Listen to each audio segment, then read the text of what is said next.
दिल्लीत सत्ता बदलली आणि तब्बल 27 वर्षांनी भाजपाने सत्ता मिळवली. पण सत्ता मिळाल्यावर पक्षानं एक दोन धावा नव्हे तर डायरेक्ट सिक्स मारला आणि दिल्लीतील राजकारण अवतीभवती फिरू लागलं. दिल्लीच्या राजकारणात असा ट्विस्ट कुणालाही अपेक्षित नव्हता. 27 वर्षांनी दिल्लीच्या मुख्यमंत्रीपदी भाजपानं आपला उमेदवार बसवला आणि सर्वांना धक्का दिला. मुख्यमंत्र्याच्या शर्यतीत भाजपात अनेक दिग्गज नेते होते, अनुभवी आमदार होते, पण अनुभवी नेत्यांऐवजी एक नवीन चेहरा समोर आणला आणि त्या चेहऱ्याची आता देशभरात चर्चा सुरू झाली. त्यांचं नाव आहे रेखा गुप्ता. पहिल्यांदाच आमदार झालेल्या रेखा गुप्ता थेट मुख्यमंत्री झाल्या आणि आता यावर राजकीय वर्तुळात उलटसुलट चर्चा सुरू झाल्या. अनेक प्रश्न आहेत, अनेक चर्चाही सुरू झाल्या. भाजपाने हा मास्टर स्ट्रोक खेळलाय का? कारण एकीकडे आप विरुद्ध लढाई तर दुसरीकडे नवीन चेहरा, महिलांना पुढे आणण्याचा प्रयोग की दिल्लीतील राजकीय गणित बदलण्याची चाल. रेखा गुप्ता कोण आहेत? त्यांचा प्रवास कसा होता? भाजपाने त्यांनाच का निवडलं आणि आता मुख्यमंत्री म्हणून त्या काय करणार जाणून घेऊयात आजच्या या व्हिडिओच्या माध्यमातून. नमस्कार, मी रश्मी खेडीकर आणि तुम्ही पाहतात नवराष्ट्र. पहिल्यांदाच आमदार झालेल्या रेखा गुप्ता थेट मुख्यमंत्री असं आपण बोलतोय, पण असं नाही की त्या लगेच मुख्यमंत्री पदावर पोहोचल्या. रेखा गुप्ता यांचा जन्म हरियाणाच्या जिंद जिल्ह्यात झाला, पण शिक्षण आणि मोठं होणं दिल्लीमध्ये. विद्यार्थी चळवळीत त्यांचा पहिला शिरकाव ABVP मधून झाला आणि तिथूनच त्यांनी राजकीय प्रवास सुरू केला. त्यानंतर त्यांची पहिली निवडणूक आणि संघर्ष तो म्हणजे 1994 आणि 95 मध्ये दिल्ली विद्यापीठाच्या छात्र संघटनेत पहिलं मोठं पाऊल त्यांनी उचललं आणि विद्यार्थी संघटनांच्या लढाईत त्या पुढे आल्या. तर 1996 पर्यंत दिल्ली विद्यापीठ विद्यार्थी संघटनेच्या अध्यक्षही झाल्या. त्यानंतर 2007 मध्ये उत्तर पित्तमपुरा वार्ड मधून पहिली मोठी निवडणूक जिंकली आणि त्यानंतर महिला कल्याण समितीची जबाबदारी सांभाळली. पण खरी लढाई होती ती दिल्ली विधानसभा निवडणुकीची. आता 2015 आणि 2020 मध्ये विधानसभा निवडणुकीत आम आदमी पक्षाच्या उमेदवारांकडून त्यांचा पराभव झाला. पण मित्रांनो, म्हणतात ना, संघर्ष करणाऱ्याला कधीच हरवता येत नाही. 2025 मध्ये तिसऱ्यांदा त्या उभ्या राहिल्या आणि अखेर मोठ्या फरकाने जिंकल्या. 3 वेळा पराभव झाला पण हार मानली नाही. दिल्लीतल्या एका मध्यमवर्गीय कुटुंबात जन्मलेल्या, शिक्षणाने वकील, लहानपणापासूनच वक्तृत्व स्पर्धा, समाजसेवा यामध्ये सक्रिय.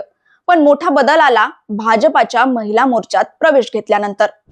रेखा गुप्ता या दिल्लीतल्या 3दा भाजप महिला मोर्चाच्या अध्यक्ष राहिल्यात. त्यांचं संघटन कौशल्य जबरदस्त, त्यामुळे पक्षानं त्यांना पहिल्यांदाच 2025च्या निवडणुकीत तिकीट दिलं आणि काय झालं, त्या आमदार झाल्या.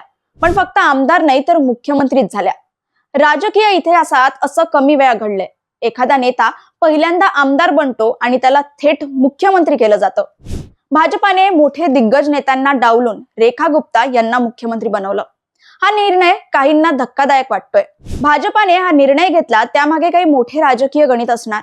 दिल्लीसाठी नवीन चेहरा देऊन आप विरुद्ध नवा पर्याय उभा करण्याची चाल आहे का, असं अनेक जण बोलताय. पण यामागचं नेमकं कारण काय असू शकतं जाणून घेऊयात. आता यावर काही मुद्दे आपण समजून घेऊयात. महिला सशक्तीकरणाचा संदेश. भाजपानं महिला मतदारांवर लक्ष केंद्रित केलंय.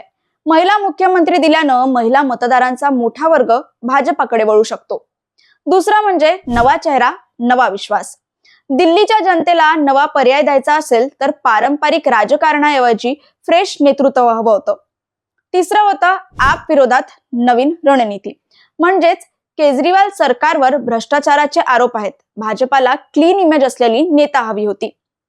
आता याला आपण आणखी सविस्तर समजून घेऊयात.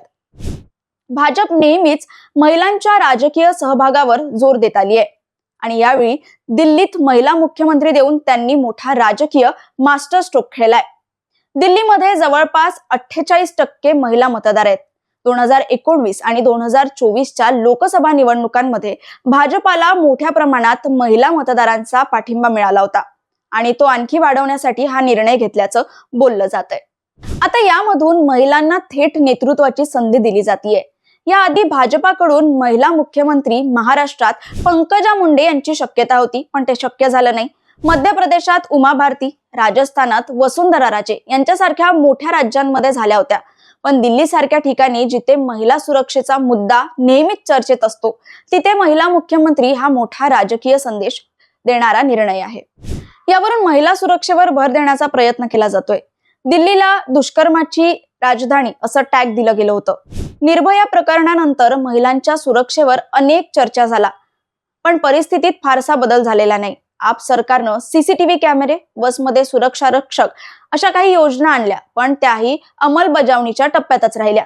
अशा परिस्थितीत महिला मुख्यमंत्री देऊन भाजपानं महिलांसाठी महिला सरकार असा नवीन संदेश द्यायचा प्रयत्न केलाय। भाजपानं याआधी बेटी बचाओ बेटी पढाओ आणि मिशन शक्ती सारख्या योजना राबवल्या आहेत। उत्तर प्रदेशमध्ये योगी आदित्यनाथ सरकारनं महिला सुरक्षेसाठी पिंक बूथ, महिला पोलीस गस्त, मिशन शक्ती अभियान यासारख्या योजना राबवल्या आणि त्यामुळे तिथे महिला मतदार मोठ्या प्रमाणात भाजपाच्या बाजूने वळल्या। दिल्लीमध्येही हेच मॉडेल लागू करण्याचा भाजपाचा विचार असावा। आता मी मगाशी बोलल्याप्रमाणे नवा चेहरा नवा विश्वास। रेखा गुप्ता यांच्या रूपाने दिल्लीला फ्रेश नेतृत्व दिलं।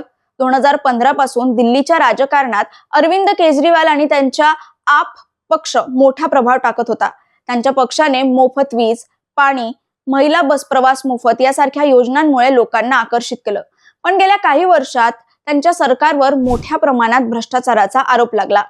त्यातच भाजपाने एक अनुभवी पण पारंपरिक राजकीय नेते न देता नवा चेहरा समोर आणला, रेखा गुप्ता। दिल्ली भाजपामध्ये पारंपरिक नेते होते।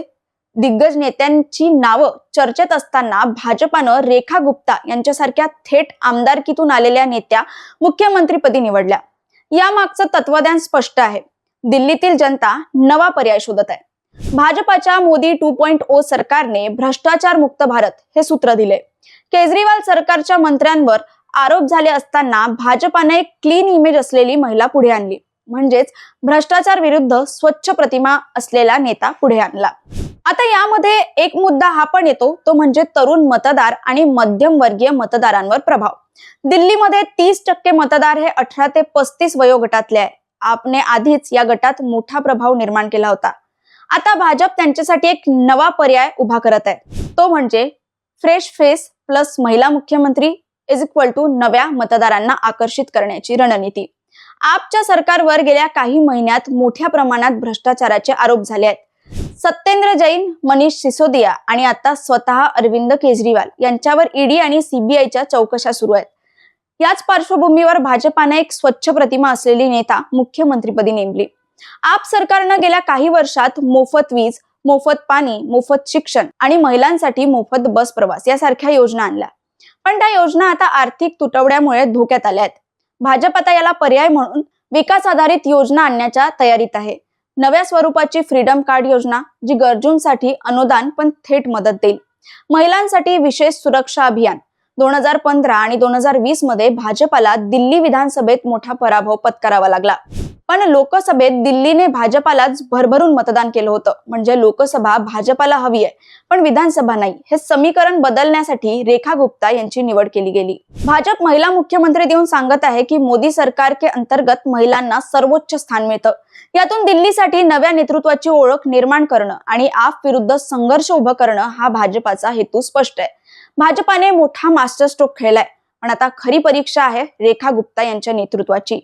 भाजप हा निर्णय घेऊन राजकीय समीकरण बदलतोय का? भाजपाचा हा निर्णय दिल्लीसाठी फायद्याचा ठरेल का?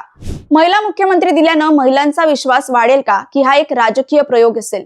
या निर्णयाबाबत तुम्हाला काय वाटतं ते आम्हाला कमेंट्समध्ये सांगा। व्हिडिओ आवडला असेल तर लाईक, शेअर आणि सबस्क्राईब करायला विसरू नका। व्हिडिओ संपला असेल पण आपली चर्चा सुरू राहील। नमस्कार।